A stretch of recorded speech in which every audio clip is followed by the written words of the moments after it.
하나님 말씀은 신약 성경 165페이지 요한복음 제11장 25절과 26절 말씀을 제가 읽어드리겠습니다. 예수께서 이르시되 나는 부활이요 생명이니 나를 믿는 자는 죽어도 살겠고 무릇 살아서 나를 믿는 자는 영원히 죽지 아니하리니 이것을 내가 믿느냐. 아멘. 우리 같이 인사 나누십시다. 당신은 여호와께 복을 받은 자입니다. 예, 감사합니다. 예, 오늘은 우리 부활절 감사 예배를 드리고 있습니다.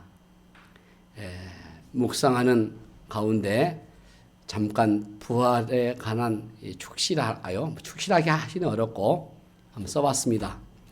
부활하신 구세주 나 항상 섬기네. 온 세상 조롱해도 주 정령 사셨네. 그 은혜로운 손길 부드러운 음성 주 예수님 나와 함께 늘 계시네. 부활로 우리를 구하신 주 예수 다시 오시리 영광의 그날에 매일 부활하신 주님께서 주신 사명과 약속을 기억하면서 실천해보는 우리 새백성 공동체 되기를 소망합니다. 이 부활절 다시 한번 소망하면서 여러분의 삶 속에 항상 부활의 신앙으로 승리하시기를 기원하겠습니다. 기도합니다. 하나님 감사합니다. 어렵고 힘든 시기에도 불구하고 여기를 인도해 주시고 동행해 주시고 함께 해 주시고 역사하심을 믿습니다. 우리 새백성 공동체에 하나님 크신 복을 주시고 하나님 우리 온 성도 심령과 가정과 자녀들과 저들 하는 삶 속에 하나님의 이 부활의 신앙으로 복받는 자들 되게 하여 주시옵소서. 오늘도 주의 말씀을 깊이 새기게 하며 완전한 승리에 이르는 저들 되게 하시고 새로운 결심과 각오가 있도록 역사하여 주시옵소서.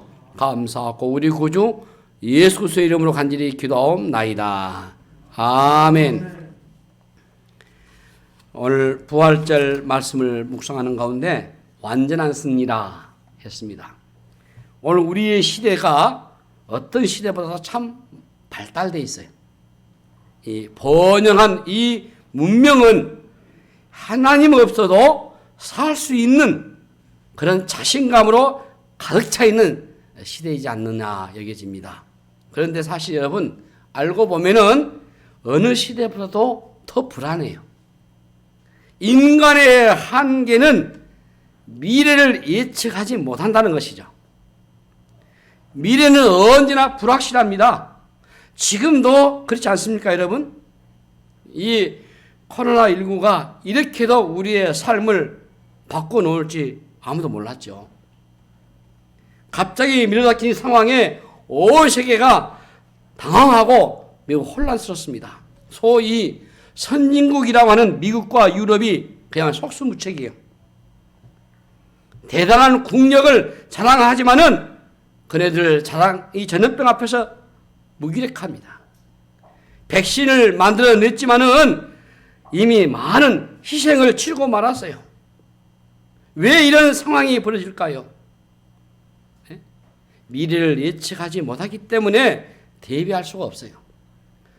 지금까지 나타난 결과를 보면은 이 총 확진자와 인구 대비해서 확진율을 보게 되면 미국은 3,060만 명입니다. 무려 9.3%예요. 인구에 대비. 프랑스 480만 명, 7.3%. 영국은 436만 명, 6.4%. 독일은 287만 명, 3.4%. 캐나다는 99만 명, 2.6%. 이스라엘은 83만 명, 9.4%. 스웨덴 81만 명, 8.1%. 우리 대한민국은 10만 명 약 넘었습니다. 0.19%. 참 대단한 K-방역을 잘하고 있다고 저는 개인적으로 평가를 합니다. 어떤 분들은 그렇지 않다고 하지만은 그건 잘못된 뉴스고 사실 드러난 수치가 약 10만 명 넘었지 않습니까? 우리 인구 대비하면은 1% 되지 않아요. 0.19%입니다. 그러함에도 불구하고 우리는 더 철저한 K 방향을 해야 되고 정부의 그러한 지도에 잘 순응하는 것이 좋겠다 얘기했습니다. 지금 사람들은 미래를 예측하지 못하기 때문에 대비할 수가 없어요. 사실 우리 인간이 하루 뒤에도 어떤 일이 일어날지 알지는 못하잖아요. 미래를 준비하지 못하는 대가가 매우 크단 말이에요.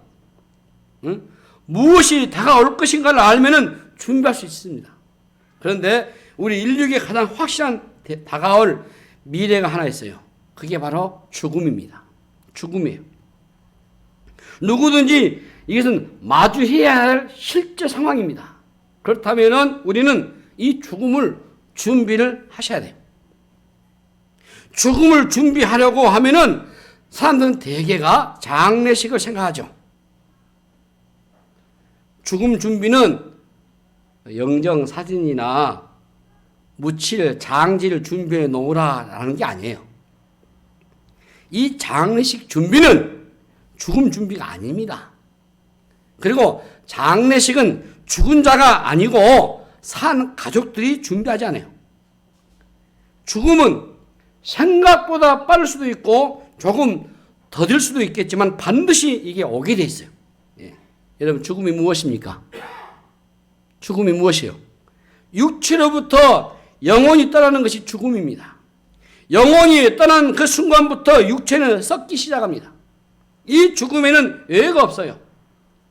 병으로 죽든 사고로 죽든 아니면 노화로 죽습니다. 아무리 과학이 발달해도 우리 인간의 수명은 조금 더 연장할 뿐이지 그래서 100세를 넘기가 힘들어요.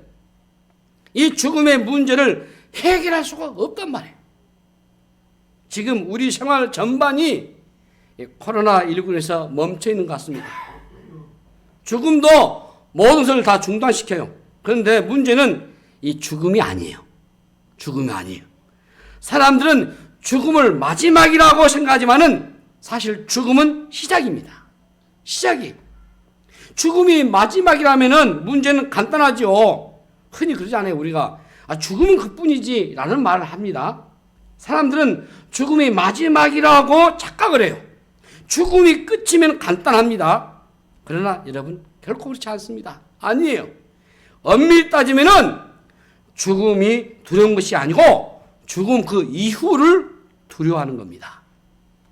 죽음 자체가 두려운 게 아니고 죽음이 끝이 아닐까 봐서 두려운 것이다 라는 것이죠. 이 말에 여러분은 어떻게 생각하십니까? 십자가상에서 예수님의 양편에 두 강도가 함께 매달려 있어요. 그때 특이한 사건이 하나 일어납니다. 자, 한 강도는 예수님을 조롱해요. 희한한 장면이요. 극도의 고통 가운데서도 예수님을 조롱하는 강도의 모습이 참 섬찟하거든요. 어떻게 저렇게 고통 속에서 죽어가면서도 다른 사람을 저주할 수 있을까? 인간의 극악한 죄성을 보게 됩니다. 그런데 또 다른 한 강도는 놀라운 반응을 보이고 있어요. 누가복음 23장 42절에 보시면 이르되 예수여 당신의 나라에 임하실 때 나를 기억하소서 하니 참 놀랍죠. 그가 어떤 인생을 살아왔는지 우리는 알 수 없어요. 십자가에 매달릴 정도라면 험난한 그러한 인생을 살아왔을 겁니다. 그런데 그가 마지막 순간에 그의 눈이 열린 것이죠. 자신과 같이 지금 십자가에 달린 예수, 그에게서 신성을 본 겁니다. 당신의 나라에 임하실 때, 당신의 나라에 임하실 때에 그는 죽음이 끝이 아니라는 것을 보았어요. 위대한 발견입니다. 대단한 발견이요. 놀라운 발견이요. 당신의 나라에 임하실 때에 기억해달라라는 말이 무슨 말이에요? 그리스도가 누구신지 안다는 거죠. 그가 기억해 주기만 한다면은 자기 자신도 그 나라에 들어갈 수 있을 것이라는 믿음인 겁니다.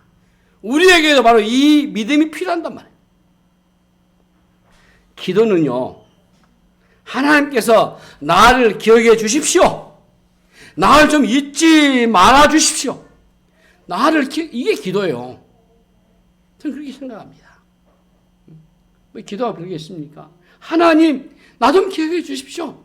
나 잊지 말고요. 예? 나를 좀 기억해 주십시오. 그 말은 당신이 그 나라에 들어갈 때에 나도 함께 해 주십시오. 라는 말과 어찌 동일하죠. 세상은 온통 자신이 잊히지 않는 존재가 되려고 몸부림을 치고 있습니다. 누구나 잊히지 않으려고 애를 쓰죠. 많은 사람에게 기억되어질 수 있는 존재가 되기를 원해요. 그런데 모든 사람이 기억해 준다고 할지라도 우리 주님이 나를 기억해 주셔야 돼요. 모든 사람들에게 잊힌다 할지라도 잊혀져도 주님만이 나를 기억하시면 되는 거예요. 주님에게 잊혀지는 존재가 되면 그것처럼 불행한 일이 어디 있겠습니까? 지금 이 강도의 기도가 얼마나 놀라워요. 은혜라는 게 뭐겠습니까? 은혜라는 게 하나님이 나를 기억해 주시는 것이 은혜 아닐까요? 하나님이 나를 기억하시면 되지. 하나님만 나를 기억하고 인정해 주고 나를 잊지 않아주면 되지. 이게 은혜죠. 하나님에게 망각되지 않는 그런 존재자가 된다면 대단한 축복을 받는 자입니다. 저희는 모두가 우리 하나님께 기억되신 바 된 줄로 믿습니다. 강도는 죽음의 순간에도 죽음이 끝이 아니라는 그 믿음을 가진 거예요. 죽음 이후의 세계를 그가 믿었고 마지막 위대한 선택을 했습니다. 주님은 강도에게 누가복음 23장 43절에 보면은 예수께서 이르시되 내가 진실로 내게 이르노니 오늘 내가 나와 함께 낙원에 있으리라 하시니라 라고 말씀하세요. 죽음은 끝이 아니죠. 주님에게 우리가 기억되어야 할 이유는 죽음이 마지막이 아니기 때문인 것입니다. 우리 기독교는 죽음 자체를 기리는 종교가 아닙니다. 숭고한 한 분의 죽음에 대해서 묵상하는 그런 종교가 아니에요. 죽으시고 사흘 만에 성경의 예언대로 살아나신 예수의 그 생명에 참여하는 것이 부활절이에요. 십자가와 부활은 그야말로 핵심 사건입니다. 뗄래야 뗄 수 없는 사건. 부활이 없는 십자가는 의미가 없어요. 역시 십자가가 없는 부활도 의미가 없어요. 그러므로 이 십자가와 부활은 우리 기독교의 심장부예요. 예수의 부활이 없었다면 기독교는 하나의 철학이나 사상에 불과하죠. 역사 속에서 예수의 이 부활은 그래서 항상 큰 논쟁거리였어요. 과연 예수가 육체적인 부활을 했느냐, 여기에 대한 답을 어떻게 하느냐에 따라서 역사가 완전히 달라져요. 만약 예수의 부활이 거짓이라면 지상 최대의 사기극이 되죠. 가장 오랫동안 그리고 가장 많은 희생자를 만드는 최악의 사기극이 될 것입니다. 그래서 사도 바울은 고린도전서 15장 14절에 그리스도께서 만일 다시 살아나지 못하셨으면 우리가 전파하는 것도 헛것이요 또 너희 믿음도 헛것이며 이렇게 말씀했어요. 예수님의 이 부활은 인류 역사의 가장 위대한 사건입니다. 모든 역사를 통틀어가지고 가장 위대한 사건이 예수의 부활 사건이에요. 부활은 그야말로 최고의 굿뉴스입니다. 우리 복음서에서 매우 소상하게 예수님이 이 부활 사건을 기록하고 있어요. 이 부활의 사실성, 이 역사성은 성경 여러 곳에서 확인될 수 있어요. 여러분들이 마태, 마가, 누가, 요한 사복음서를 보시면 부활하신 주님이 제자들에게 무려 11번이나 나타나셨습니다. 그리고 고린도서 15장에서는 주님의 이 부활을 500여 형제들이 동시에 보았다. 이렇게 성경은 말하고 있어요. 그러니까 부활은 꾸며낸 혹은 가설이 아니에요. 부활은 그야말로 역사적인 사실에다가 그 기초를 두고 있다고 말해요. 그런데 왜 이 부활이 그토록 중요하겠습니까? 인간에게 죽음은 항상 최종적인 것으로 받아들여져 왔어요. 그래서 죽음은 가장 비극하고 비극적이고 가장 치명적인 최악의 재앙이 죽음이었어요. 사망의 권세를 최후의 승자처럼 군림하고 최고의 권력이고 이게 힘이었어요. 어떤 영웅 호걸도 권력자도 다 무너뜨렸어요. 그 앞에 모든 인간이 무릎을 꿇고 굴복을 했습니다.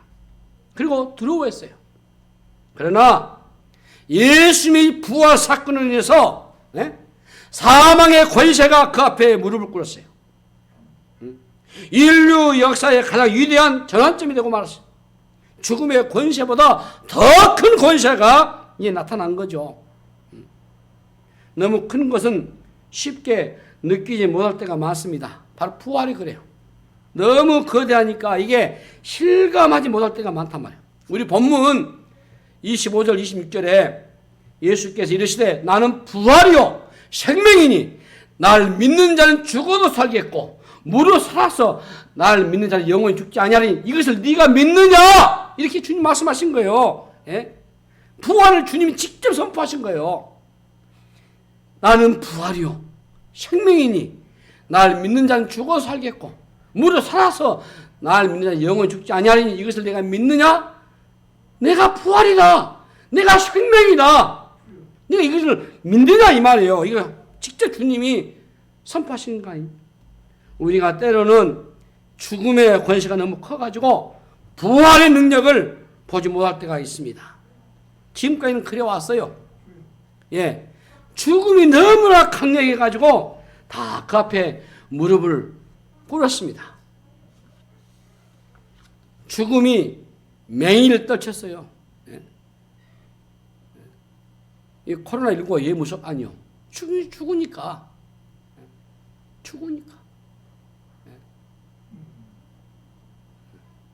이게 확산되니까 전염병이도 확진자가 기하급수로 늘어나면서 죽어가니까. 이게 한 200명쯤 잡으려고 정부가 예를 부산히 썼는데 또 풀어져 버리니까 계속 500명 지금 며칠간 나오는데요. 자칫 이게 사차 유행이 돼버리면은 그 상상 초월하게 됩니다. 더 우리 국민들이 방심하면 곤란해요. 죽음이 이렇게 무서워요. 그러나 그리스도의 부활이 있기 전까지 얘기가 그래요. 그리스도의 부활 앞에 사실 죽음의 세력은 이게 적수가 못 돼요. 자, 사도행전에 등장하는 초대교회 모습 보세요. 오순절 날에 임한 성령의 강림을 인해서 이 부활의 주님과 함께 부활 공동체로 초대교회가 변하죠. 부활의 이 복음이 바로 사도들의 삶을 완전히 바꿔놓았어요. 그래서 사도들과 성도들의 길을 완전히 살려놓았습니다.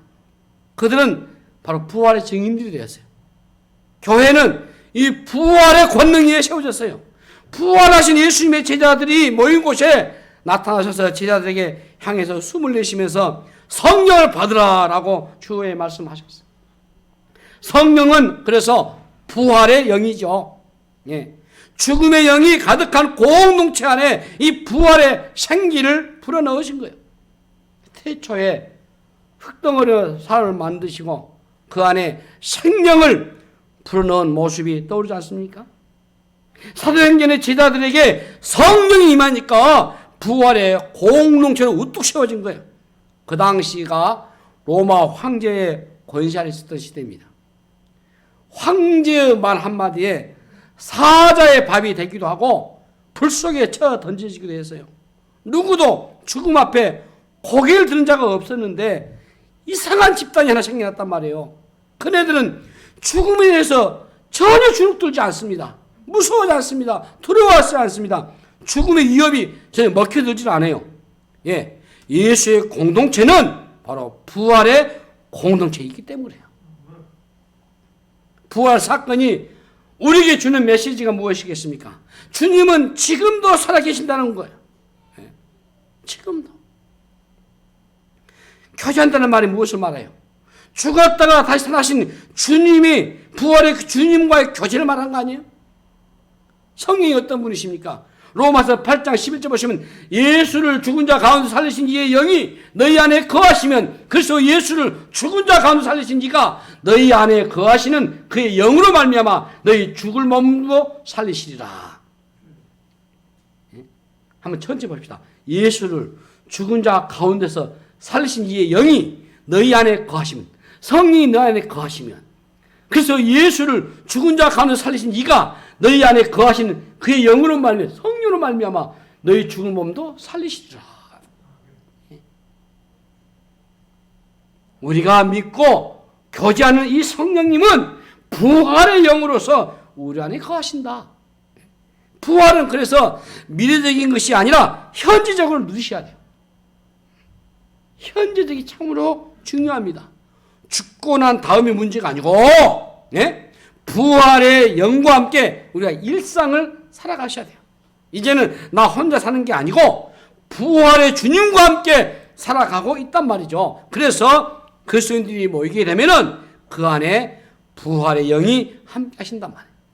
우리 신자들이 그래서 모여서 함께 대화를 나누실 때에 부활의 주님이 우리의 중심이 되신 줄로 믿습니다. 더 이상 우리에게 이 죽음의 영이 우리를 지배하지 못해요. 부활의 주님이 디베라 바닷가에 찾아오셔가지고 제자들에게 와서 조반을 먹어라 라고 하셨어요. 제가 성지순례하면서 그 디베라 바닷가 참 다 가는 곳마다 감동적이지만은 가장 감동적인 것 중 하나가 주님이 여기서 참 고기 잡고 허덕이고 잡지도 못하고 있는 저들을 먼저 와서 생선을 구워 놓으시고 와서 조반을 먹으라. 인상적이고 너무 감동적이고 은혜가 되고 지금 이 순간에 주님이 나와 함께 동행하신다는 것을 묵상하면은 정말 감격이 큽니다. 와서 조반을 먹으라. 이 식탁에서의 교제 그냥 밥만 먹은 게 아니고 부활의 생명을 나누는 것이죠. 사실. 부활이 없는 것은 아무리 맛있는 것을 먹고 있어도 죽음이 지배할 수밖에 없어요. 사람도 어때요? 살려고 먹지만은 은밀히 말하면은 어때요? 죽으려고 먹죠. 그렇지 않습니까? 한번 생각해 보세요. 우리가 살려고 먹지만은 잘 따지고 보면은 이게 죽으려고 먹는단 말이에요. 그런데 이 죽음의 권세가 죽음의 권세가 왕도하고 있기 때문에 그런 상황이지만은 주님께서 부활하시니까 그리스도인들은 다르잖아요. 부활의 영을 소유한 저 여러분 다르지 않습니까? 무엇을 먹든지 간에 부활의 주님과 함께 식탁에 앉았다면 그게 거룩한 성찬이죠. 성찬. 먹고 마시니. 그래서 부활절날 성찬의 의미는 굉장히 깊습니다. 우리 교회가 개척해서 지금 계속 부활절 기념해서 성찬식을 거기 왔었는데 작년과 금년에는 이렇게 부활절 하지 못하고 그래도 다행한 것은 또 5월 넷째 주가 성령 강림절이기 때문에 그때 교회가 임하기 때문에 또 그때 할 수도 있고 1년에 우리가 3번, 4번 하기 때문에 사실 초대교회에 함께 식사 나누는 거 그런 건 성찬이죠. 이것도. 지금 우리가 이 코로나 때문에 식사하지 못합니다. 잠시 중단됐지만 빨리 이 문제가 좀 해결되고 하면 참 좋겠어요. 이 부활의 삶은 여러분 직장 일터에서도 경험할 수 있어요. 일터는 단순히 돈 버는 게 전부가 아니에요. 여러분. 돈을 버는 게 목적이 되면은 죽음의 길로 내몰릴 가능성이 아주 높아요. 더 많이 벌려고 하다 보면 더 빨리 죽게 돼 있어요. 왜 우리가 일하다가 일을 멈추고 반드시 우리가 이 주의를 지킵니까? 돈을 버는 일도 중요하지만은 그보다 더 중요한 일도 있는 시간을 확인하는 시간 아니에요? 주일 예배를 우리가 드릴 때에 이 부활의 주님을 만남으로 해서 죽음의 위협을 끊어내지 않습니까? 우리를 죽음으로 이 몰아가는 이 압박에서 벗어나서 우리가 부활의 영으로부터 생명을 공급받고 있는 시간이에요. 돈이 전부가 아니죠. 돈이 전부가 아님을, 하나님을 예배 통해서 우리가 확인되는 거 아닙니까? 일터가 우리 우상숭배의 자리로 변질 가능성이 아주 높아요. 눈에 보이는 우상을 만들 유혹을 넣는 존재하게 돼 있어요. 나를 숭배하고 내 배를 우상으로 삼으면 그 죽음의 영이 순식간에 덮쳐버릴 수 있어요. 그래서 일터가 매우 위험한. 왜? 죽음이 더 살고 있기 때문에. 그런데 부활의 주님과 함께하는 일터는 달라요. 예. 다르죠. 그래야만 일의 그 중독성에 빠지지 않고 욕망을 따라 우리가 살지 않고 말이죠. 부활의 주님과 함께하게 되면 그 일이 창조적인 작업으로 바뀌는 거죠. 왜 사람들이 일터에서 기진하고 죽어가겠습니까? 단순히 돈을 벌기 위해서 일을 하게 되면 그 속에 활력이 없어요. 그런 면에서 볼 때 우리가 이 주일 예배, 일주일에 한 번 하는 이 주일 예배가 얼마나 중요한지, 주일을 지키는 것이 얼마나 소중한지, 여러분들이 교회에서 아니면 여러분 가정에서 비대면으로 한다 할지라도 얼마나 이 주일 기억하고 예배 드리는 것이 소중한지를 다시 한번 생각해 볼 수 있어요. 우리를 죽음으로 내몰아가는 이 일상의 마디를 우리가 일식을 끊고 말이요. 우리의 시선을 하나님께 집중하는 거, 하나님을 향하는 거, 그때 비로소 우리에게 안식이 찾아오지 않습니까? 긴장이 해소되고 스트레스가 풀리고, 그래서 우리가 이 예배를 통해서 영원한 우리의 안식을 사모하게 되는 거예요. 그래서 우리가 이 예배를 들을 때마다 이 부활의 생명이 우리 안에 깊숙이 임하는 것을 느끼게 되기를 바랍니다. 이 부활의 복음은 내가 강할 때는 이게 잘 와닿지 않을 수 있어요. 모든 게 다 잘 되고 젊고 건강할 때는 부활에는 별 관심이 없어요. 그러나 내가 약할 때, 위기를 만났을 때 부활은 낯선 언어가 아니에요. 자, 바울은 내가 약할 때 곧 강함이라고 그랬어요. 약해져서 더 이상 아무것도 의지할 수 없는 상태에 이 부활의 복음은 더 강력하게 다가오게 됐어요. 바울이 다메섹 도상에서 부활하신 예수님을 만난 이후에 모든 게 달라져 버렸습니다. 그만큼 충격의 사건이 없어요. 바울의 서신을 자세히 들여다보시면 부활의 예수, 다시 사신 그 예수님에 대해서 수십 차례 언급하고 있어요. 바울은 미래의 부활뿐만 아니라 현재 부활도 그는 강조했다고 말해요. 예. 우리가 모일 때마다 이 확인해야 하는 것은 부활의 소망인 줄로 믿습니다.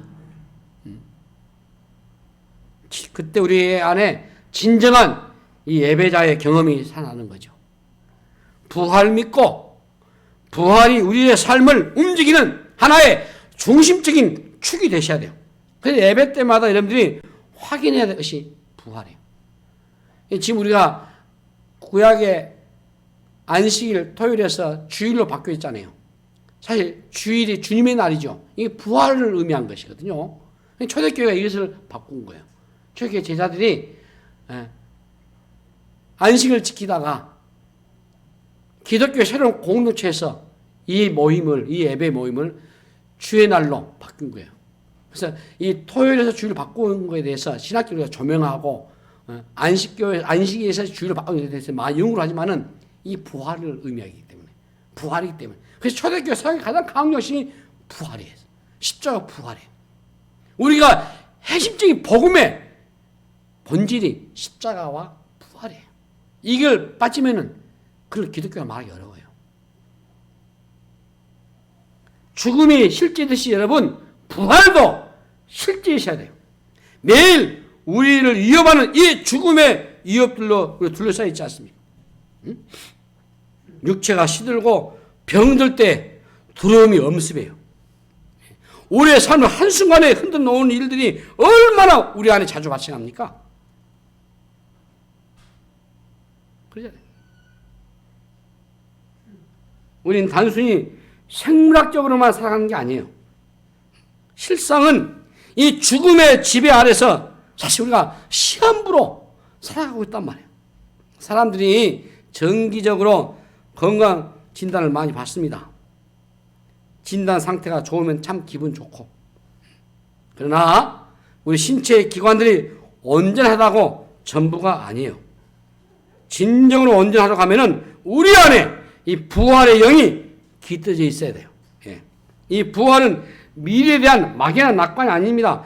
부활을 경험하는 삶이라는 것은 죽은 자를 살리신 하나님과 동행하는 삶이에요. 고린도전서 15장 55절 57절 보시면, 사망아 너희의 승리가 어디 있느냐, 사망아 네가 쏘는 것이 어디 있느냐, 사망에 쏘는 것은 죄요 죄의 권능은 율법이라. 우리 주 예수 그리스도로 말미암아 우리에게 승리 주신 하나님께 감사하노니. 얼마나 멋진 표현입니까? 멋있는 선포잖아요. 입을 열고 우리가 한번 선포해 보셔요. 같이 읽어봅시다. 사망아 너의 승리가 어디 있느냐, 사망아 네가 쏘는 것이 어디 있느냐, 사망이 쏘는 것은 죄요 죄의 권능은 율법이라. 우리 주 예수 그리스도를 말미암아 우리에게 승리 주신 하나님께 감사하노니. 참 기가 막혀. 그리스도가 우리에게 승리를, 최종적인 승리에 대한 선포예요. 완전한 승리입니다. 완전한 승리예요.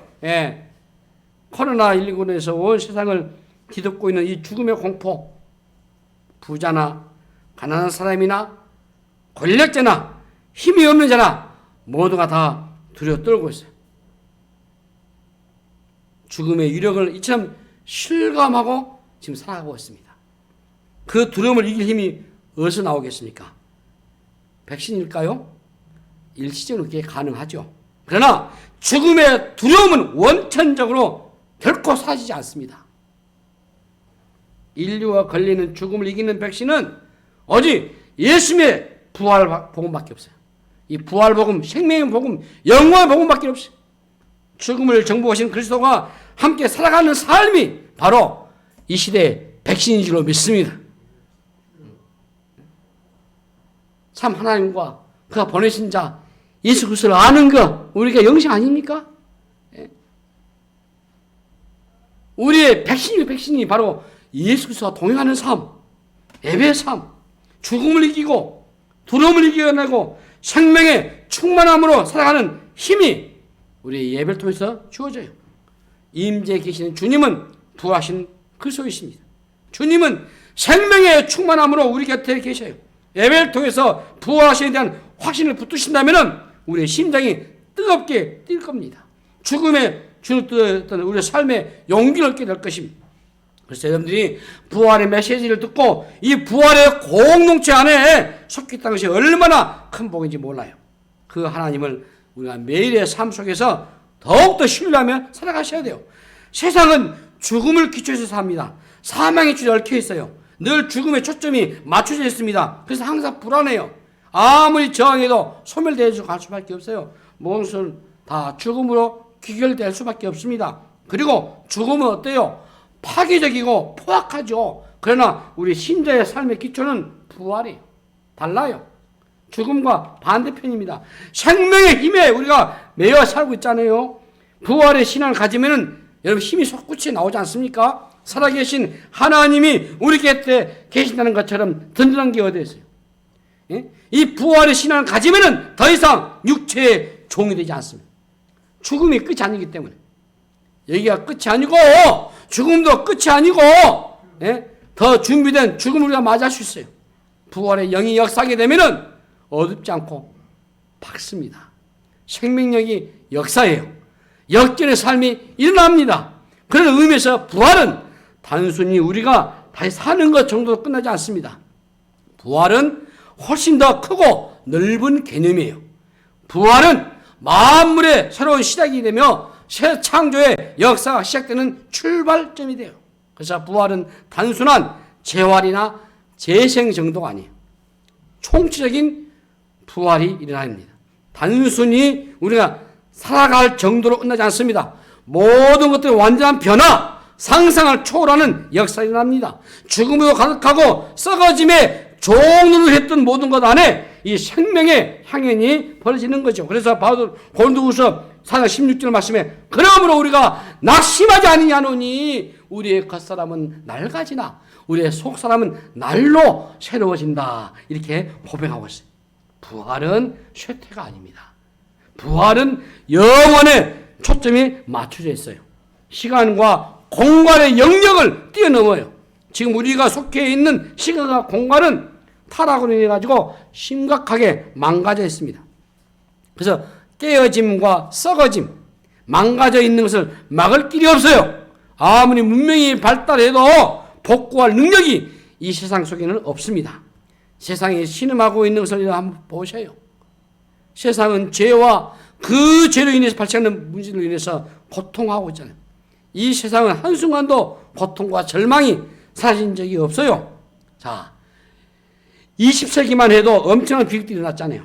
제1차 세계대전, 제2차 세계대전, 죽은 사람들 얼마나 많습니까?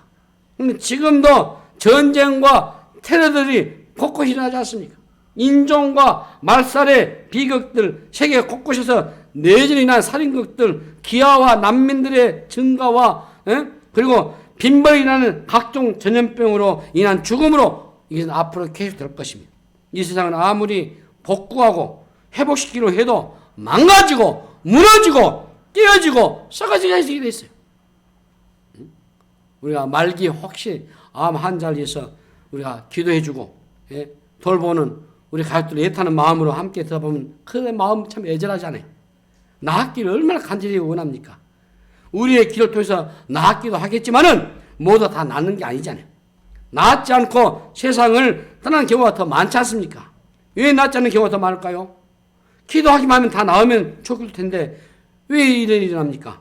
여전히 이 세상은 죄로 인해서 썩어짐의 지배 아래에 있기 때문에 그래요. 그래서 썩어지고 불완전한 세상을 벗어나기 전까지는 불가피한 일이에요. 우리 신자라도 피할 수가 없어요. 그러므로 물론 우리가 기도를 해야죠. 병이 낫기 위해서 기도를 하지만 더 절실한 기도는 영생을 위한 기도가 더 절실해요. 인간은 아무리 나아가도 언젠가는 반드시 죽게 돼 있어요. 이 죽음 앞에서 그날이 반드시 오게 돼 있습니다. 피할 수가 없어요. 중요한 것은 치유되지 못한 것에 대한 실망보다도 이 부활의 확실성에 대한 눈을 뜨게 하셔야 돼요. 지금 아무리 백신이 나와서 우리가 병이 나아도 또 죽게 돼 있고 또 다른 바이러스, 또 다른 질병에 걸리게 돼 있어요. 이 세상에서 일어나는 일들은 그 어떤 것든 간에 다 부분적이에요. 건강을 얻어도 부분적이고 자유를 누려도 부분적이고 사랑도 마찬가지고 누군가에게 아무리 위로를 받아도 그게 부분적이에요. 완전하지 않습니다. 무엇인가 아쉬움이 남게 돼 있어요. 그것이 이 지상의 우리의 삶이에요. 우리의 인생이 얼마나 짧습니까? 벌써 금년도 1, 3기 다 지났어요. 벌써 4월이잖아요. 5년, 10년 확 지나갑니다. 인생 전체가 성령대로 잠깐뿐이에요. 그래서 죽음은 매우 가까이 왔어요. 만약 이 땅의 삶으로 끝난다면 비극일 것입니다. 부활이 없다면 얼마나 비극이겠습니까? 고린도전서 15장 19절 말씀에 만일 그리스도 안에서 우리가 바라는 것이라면 다만 이 세상 살릴 뿐이라면 우리 모든 사람 가운데서 우리가 더 불쌍한 자다.